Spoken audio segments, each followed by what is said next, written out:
Hello my dear! Welcome back sa ating YouTube channel.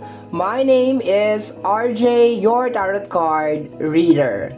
At ang gagawin natin ngayon is yung ating second half of June. This is from June 16 hanggang sa katapusan. At ang reading na to ay dedicated para sa iyo, my dear Aries.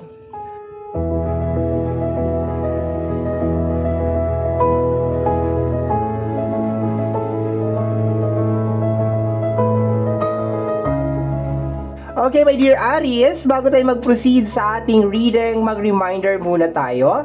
My dear, ang gagawin natin ngayon ay general readings, hindi po ito 100% na magre-resonate para sa ating lahat. So please, my dear, lower your expectation pagdating po sa mga general reading. Sa mga interesado naman po sa ating private reading, nasa description box down below, yung mga details and information na kinakailangan mo para makontak po ang inyong lingkod. Okay, let me see, my dear, anong meron sa second half of June.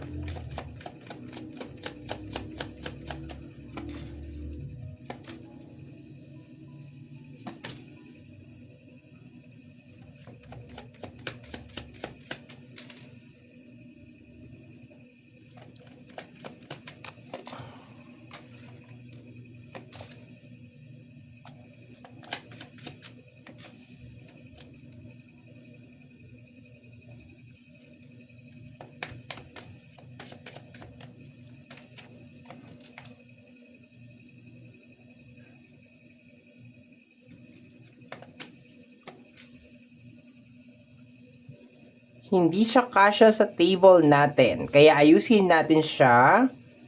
Okay.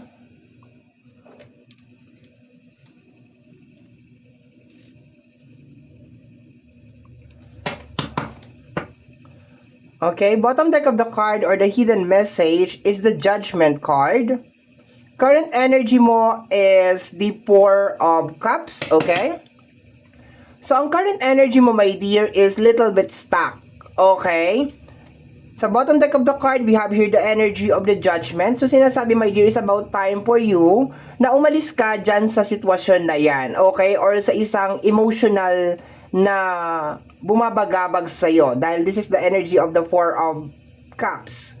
Baka merong issue sa loob ng relationship or merong masyadong highlighted na tension sa loob ng work. Okay? Yun ang nakukuha ko dito. As of this moment, sinasabi, my dear, na parang hindi ka masyadong makapag-focus because of meron mga distraction talaga na umaagaw or pumupukaw sa attention mo. Okay? So, I can feel for some of you is probably baka meron mga issue ng third party over here or baka you are dealing with emotional manipulation. Okay? Yun ang nakukuha ko. Ino-offer sa iyo, my dear, yung Ace of Cups, which is parang it's really hard for you para i-acknowledge itong Ace of Cups na to, which is may kinalaman sa letting go and moving forward. Pero sa hidden message, this is the day, my dear, na sinasabi na you need to move forward nang dahil probably hindi na nagwo-work yung energy na yan para sa'yo. Okay? So, let's go tayo dito sa mga cards sa ating table. This is energy of the past. Sinasabi, my dear, sa energy ng past, okay, na probably kung may kinalaman to sa usapin ng pera, non-stop ka talaga. Okay, sinasabi dito talagang non-stop yung energy mo. You've been working really hard talaga, my dear, to the point na wala ka na talagang pahinga. Okay, yun na sinasabi dito in the past. Talagang binaypass mo talaga, my dear, yung pahinga. Talagang your mind is continuous na gumagawa ng mga ideas kung paano mare-resolve or kung paano magkakaroon ng mga solusyon or energy ng Ace of Pentacles, which is may kinalaman sa usapin ng new beginnings. Energy to ng nakaraan. Okay? Talagang very dedicated and very passionate ka dito, my dear. Okay? Kung meron kang mga problema, sinasabi dito, my dear, na talagang nakapokus ka talaga doon sa mga problem na yun. Sa loob ng relationship, I can feel, my dear, na kung ano man tong issue na parang nai-stuck ka as of this moment dito sa energy ng Four of Cups, connected pa to sa energy ng nakaraan, okay? You put kasi, my dear, a lot of effort sa energy ng nakaraan. As in, like, naglabas ka talaga ng matinding effort talaga. And sabi ko nga dito, parang hindi ka na rin talaga nagpapahinga sa energy ng Four of Sword, Knight of Sword, at saka Ace of Pentacles. As in, parang hindi ka na talaga nagpapahinga. Yun ang nakukuha ko dito. Okay. Punta tayo sa current energy. Current energy, my dear, is the Six of Wands, the Hermit, and the Sun card. Ang nagpa-tension, my dear, sa current energy natin is yung energy ng Hermit. Naging tensionado siya, my dear, because of sinasabi na yung energy as of this moment is kaya ka siguro nai-stuck over here is because nare-realize mo na meron ka ring mga action kung bakit nangyari yung isang bagay. Okay. Meron ka ditong energy ng success. Okay. So for some of you is yung effort mo dito is talagang nagbunga naman talaga siya sa energy ng nakaraan. Okay, nagbunga naman talaga siya, my dear. Okay, kasi nagkaroon ka dito ng success. Pero nasa gitna kasi si Hermit.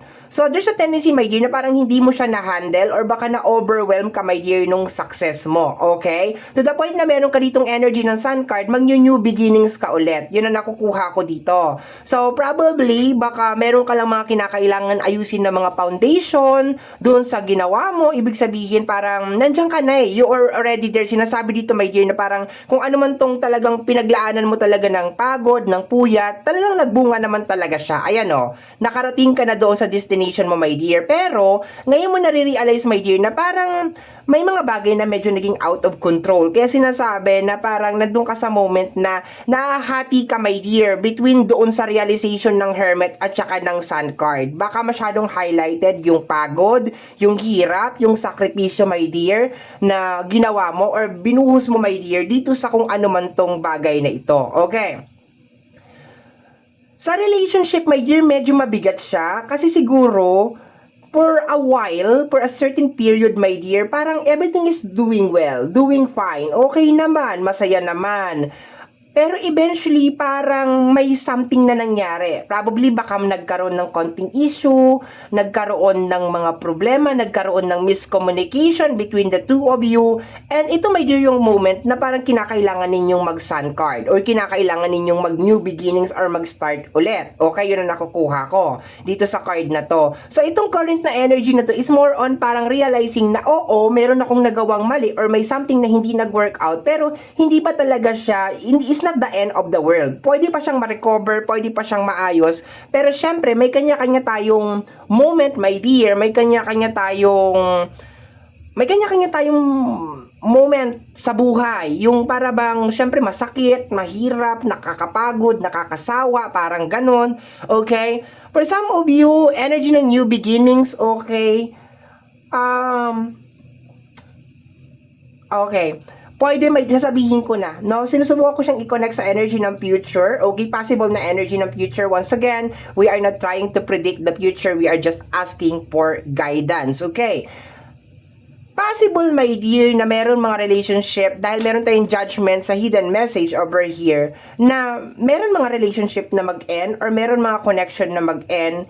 Depende na lang, my dear, kung hindi kayo mag-work out kasi meron tayong Lovers card sa energy ng future. Okay, ang Lovers kasi, my dear, is more on clear communication, understanding, and teamwork. Okay, so ibig sabihin, magwo-work lang tong bagay na to kung merong teamwork. Okay, so dito pa lang, my dear, sa current situation or current energy natin, sasabihin ko na possible, my dear, na baka meron mga relationship na kinakailangan na talagang mag-end because of hindi talaga nagkakaintindihan. But meron din possibility na kung merong adjustment na mangyayari sa loob ng relationship is magwo-work to. Kasi sa energy ng future, which is pupuntahan na natin ngayon,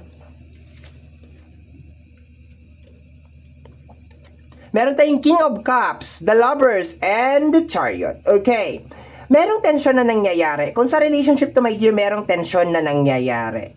Kung sa career ito, medyo nawawalan ng interest, nawawalan ng focus, my dear. That's what I'm getting from this card.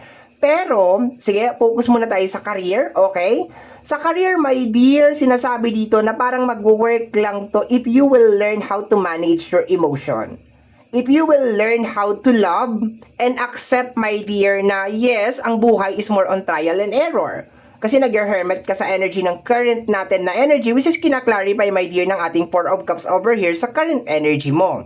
Okay? So, may mga bagay talaga na minsan nagiging out of control, hindi natin namamalayan, ayan, na parang minsan na-overwhelm tayo kasi once again, naabot mo naman na yung gusto mong maabot. It is just more on parang hindi lang siguro ito yung ine-expect mo. So, in the near future, my dear, sinasabi dito na you need to manage, my dear, itong King of Cups, which is may kinalaman sa usapin ng emotion. Sa energy ng lovers, is more on loving what you want, acceptance, my dear, na meron talagang mga bagay na hindi nagwo-work according to your plan or medyo nagiging out of control. Sa energy ng Chariot, balancing pa rin, my dear, na may kinalaman sa usapin ng emotion and moving forward like a warrior. Focus, my dear, sa goal and learn from your previous mistakes, which is meron tayong previous mistakes kasi yun ang sinasabi ng current energy natin ngayon. Okay, focus tayo sa energy ng love. Sa energy ng love, may nangyayari talaga sa loob ng love, my dear. Okay? It's more on teamwork ang nakukuha ko dito. It's more on collaboration ng dalawang energy. Kaya nabanggit ko kanina na there's a high possibility na merong ending or merong separation na mangyayari pag hindi talaga ito nag-work out or hindi talaga kayo nagkasundo. Kasi ang The Lovers, although nakakakilig talaga siya because of the word na The Lovers, pero ang kwento kasi nito, this is the time, my dear, na kinakailangan talaga nilang pag-usapan yung mga bagay-bagay. Kinakailangan nilang magkasundo, my dear. Kinakailangan nila, kasi ito meron itong strong foundation. Hindi to kagaya ng Two of Cups, my dear, na parang nag-uumpisa pa lang, nagkita sa daan, nagliligawan. No, this is not it. Ito yung energy, my dear, na meron na talagang pundasyon, meron na talagang foundation, my dear, na nagawa sa loob ng relationship. And this is also a clarification, my dear, sa area ng iyong money and career. Na meron na talagang foundation na nagawa. Ibig sabihin, you are already there. Pero iba yung atake, my dear, sa usapin ng love. Ang atake, my dear, sa usapin ng love, it's more on teamwork. Kinakailangan siyang i-teamwork, my dear. Okay? Ibang sitwasyon, my dear, sa usapin ng mga single, okay? Kasi sa single, my dear, kita mo to, just imagine si Chariot sasakyan. Sasakyan siya. Kung single ka, you are in control ng maneho, ng driver's seat, okay? Ng manibela. Kasi single ka naman. Kaya nga sinasabi, my dear, sa usapin ng career, di ba? You need to balance it. Kasi you are the driver, my dear, ng iyong money and career. Pero sa usapin kasi ng love, it's totally different. For example, sa driver seat, ikaw yung nagmamaneho. Sa passenger seat, yung asawa mo yung nagmamaneho. Ngayon, sabi ng asawa mo, una tayong pupunta sa isang supermarket na ang pangalan ay WMB. Sabi mo naman, dito muna tayo sa ABC, no? So, kung lagi kayong mag-aaway kayo along the way, hindi kayo makakarating doon sa destination nyo. Or kung makakarating man kayo doon sa destination nyo, meron talagang bad trip kasi hindi siya nauna. So, ito yung, my dear, yung nangyayari. Kaya nasabi ko kanina na there's a possibility na meron talagang ending. Kasi ito, my dear, yung moment na kinakailangan talagang mag-collaborate kayo kung ano talaga yung pinakaunang stopover na gagawin nyo. Kung nandito ba sa ABC or dito sa W, chuba-chuba. No. So, kung kailangan ninyong mag-decide parehas, my dear, this is energy of work and collaboration, my dear, in the near future. Okay? Kasi meron tayong judgment din over here sa likod. Okay? Sa paglabas din ng judgment, talagang maglalabasan talaga yung mga mali sa usapin ng career at saka sa loob ng relationship. And naglalabasan nyo siya, my dear, hindi para sirain yung matagal mo nang pinagpaguran sa energy ng Four of Swords, Knight of Swords, at saka Ace of Pentacles. Naglalabasan siya, my dear, kasi there's a tendency na nagkakos siya ng crack, maliliit na crack, my dear, doon sa ginawa mong bagay, or dito sa binild mo, my dear, sa energy ng past. Kung ano itong pinagpaguran mo, pinagpuyatan mo, naglalabas siya ng mga crack, my dear, na eventually, pwedeng dumami at pwedeng hindi mo namamalayan